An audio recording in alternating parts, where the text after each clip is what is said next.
Brazzaville a abrité ce 4 juin 2021 la réunion de la conférence des chefs d'État et de gouvernement de la communauté économique des États de l'Afrique centrale. Cette réunion consacrée essentiellement aux questions sécuritaires qui prévalent au Tchad a connu la participation des 11 pays membres. Voici l'avant-papier de la presse présidentielle. Pour des raisons sanitaires dues au nouveau coronavirus Covid-19, ce sommet est le premier qui se tient en mode présentiel depuis le 27 novembre 2020, date de la prise de fonction de Denis Sassou Nguesso en qualité de président en exercice de la CEEAC. Sur la table des dirigeants de la communauté économique des États de l'Afrique centrale figure en bonne place la situation politique et sécuritaire au Tchad après la disparition le 20 avril 2021 du maréchal du Tchad, le président Idriss Déby Itno. Quoique décédé, sur les sables du temps resteront à jamais gravés son courage et sa détermination à en découdre avec les forces négatives qui écument le Sahel, à l'instar de Boko Haram. Bien que parti pour toujours, son franc-parler continuera de retentir dans les consciences, comme lors de la célébration en 2020 du manifeste de Brazzaville.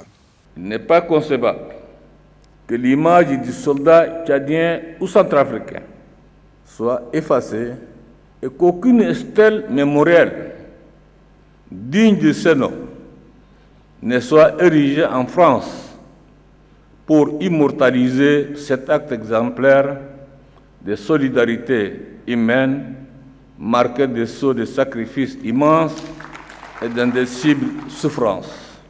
Du point de vue personnel, avec Denis Sassou Nguesso, les rapports étaient à la fois cordiaux et fraternels.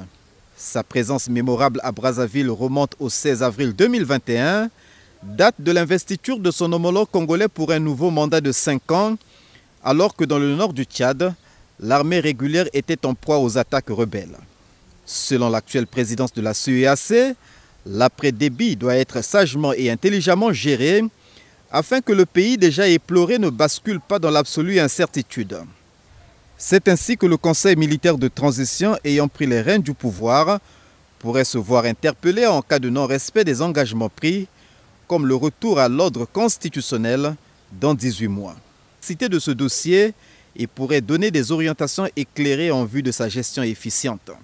Toutes ces situations, qui ne sont pas insurmontables, méritent une attention particulière et une prise de conscience collective dans l'intérêt bien compris des économies et des peuples de la sous-région qui, sans exclusive, ploient sous le poids de la double crise sanitaire et économique.